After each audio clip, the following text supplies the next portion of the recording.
Welcome and thanks for joining me right here on my channel. The solution is you. I really do appreciate each and every one of you for tuning in to the channel. Now, if you enjoy the content, be sure to hit that like button, subscribe to my channel. With that, let me go ahead and get into today's subject. Now, the topic of today, 5 behaviors to identify before jumping into marriage. So marriage is not for everyone. I think we know this. However, we all know that it is a long-term investment. And anytime you are tied into anything that's long-term, you want to make sure that you've vetted it out, that you've ironed out all the issues that could possibly arise, and that you protect your time, your reputation, and your money. So it's very important that you identify any potential issues that could come up that could put your reputation, your time, and your money at risk. So let me go ahead and jump into the number one behavior to identify before jumping into marriage. Number one, if you find yourself arguing with your significant other about when to slow down in an active school zone, then you might want to reconsider the relationship and where you stand. Anyone who has little regard for students on their way to school, passing through traffic, through the school walk, will likely have very little regard for you. We should all know the rules of the road and when it comes to active school zones. So this person is exhibiting behavior of recklessness, negligence, and these are things that could cost you money and time now and in the long run. Number two, trial offers using your joint bank account. So usually women are up to this. So wherever you go, in the mall, sometimes you're in the grocery store, sometimes you can be out at some event. There's always someone on the outskirts trying to pitch you some type of promotion or product that you need to try. And usually they try to entice you by looking to secure your banking account information just to sign up for the trial period. And they're leading by selling you on getting something free up front. And if you like what it is that they're providing for you for free, then they won't charge your bank account unless you decide to move forward or maybe cancel at some period in time.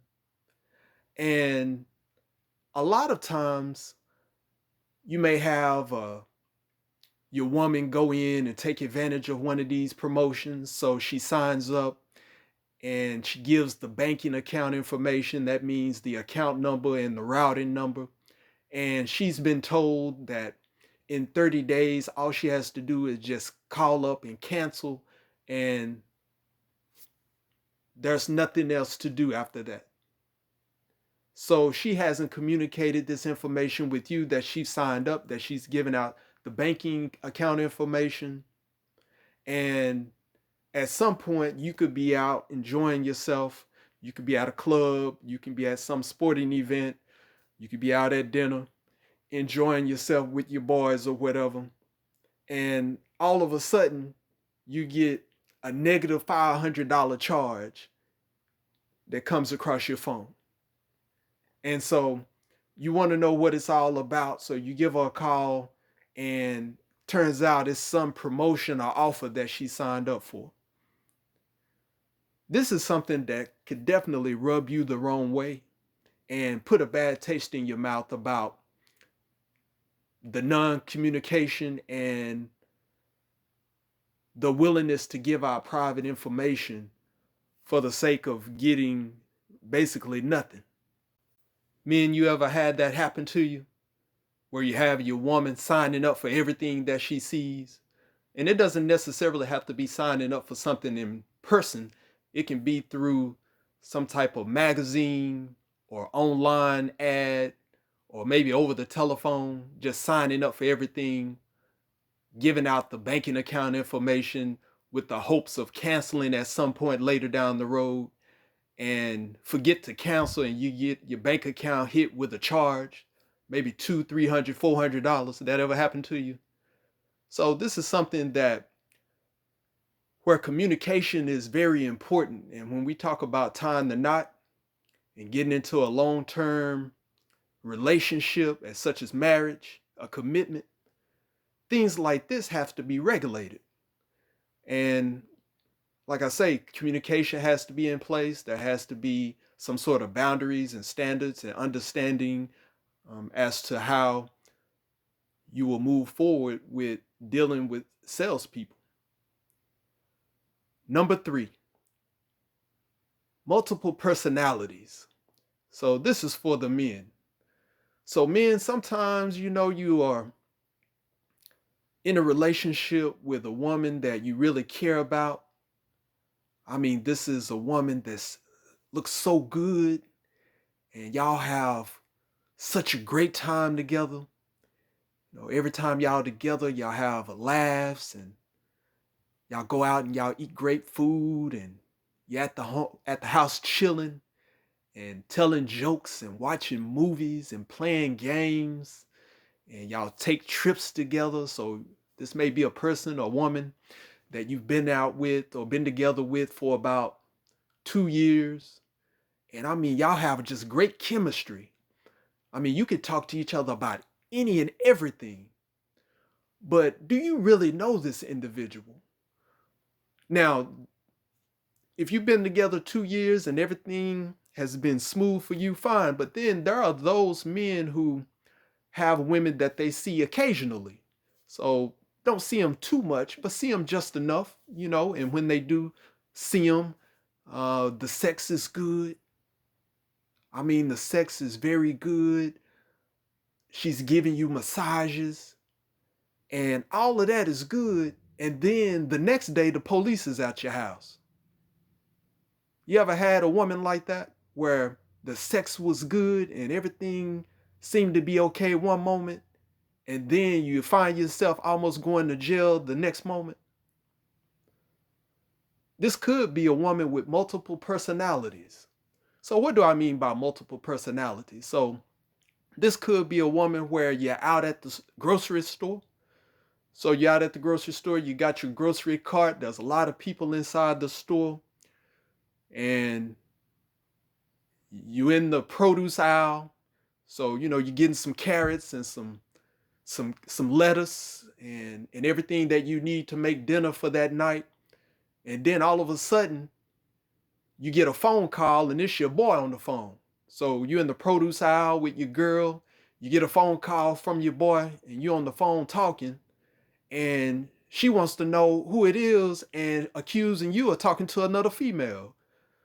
So all of a sudden she get to throwing all types of carrots and lettuce and everything at you while you're inside of the store, embarrassing you in front of everyone.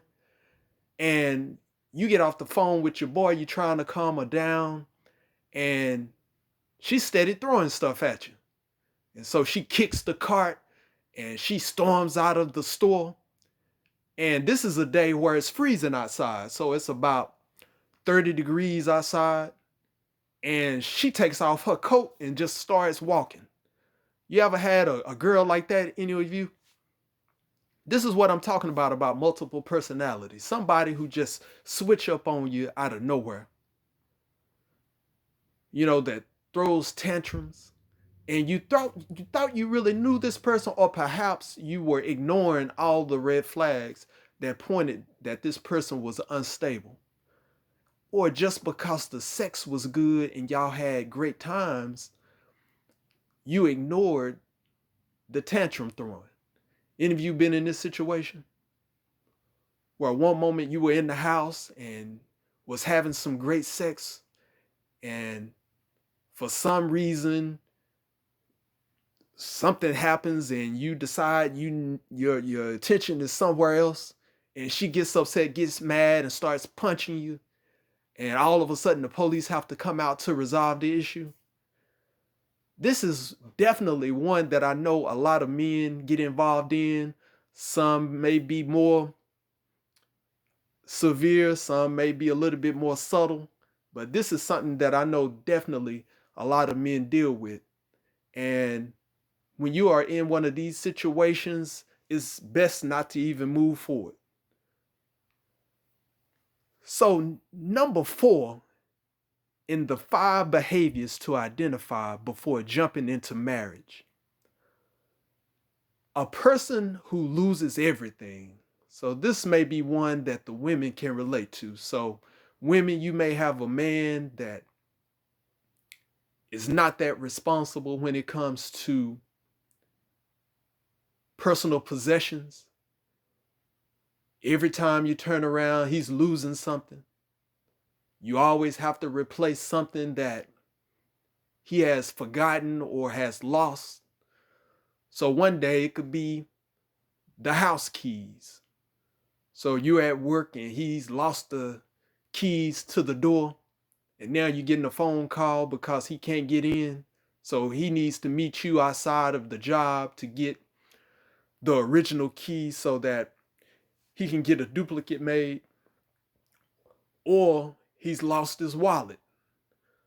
So every time you look around, the wallet is getting misplaced, or the debit card got lost, or somehow something of value has been lost.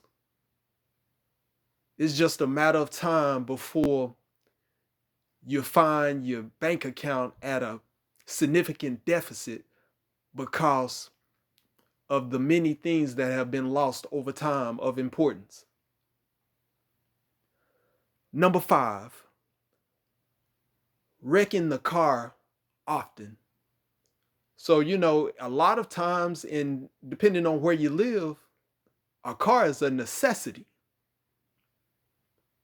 There's no public transportation in a lot of places.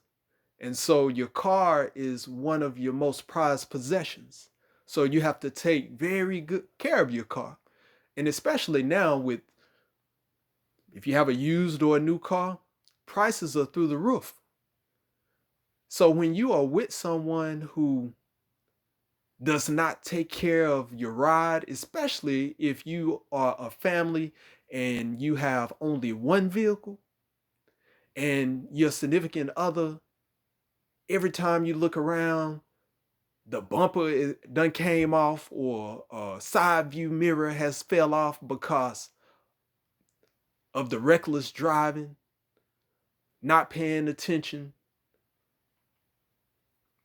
speeding. These type of things can cost you a lot of money. It could raise the rates on your insurance.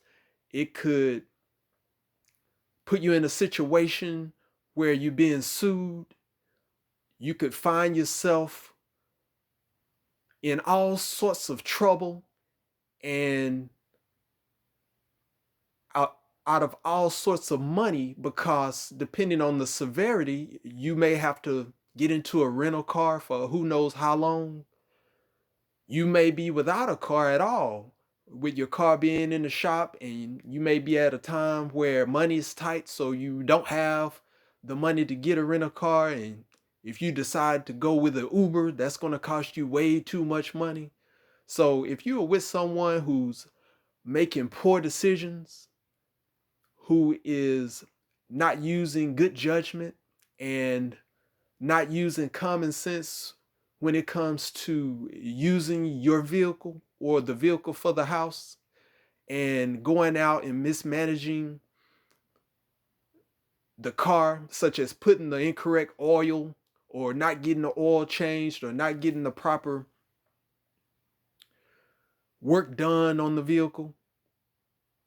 Maybe you're with a guy or something that has no idea about working on cars, or don't know the signs of when a car is beginning to fail. These are things that you would want to consider when or before getting into a long-term commitment. I hope you enjoyed today's message. I thank you for listening to me today.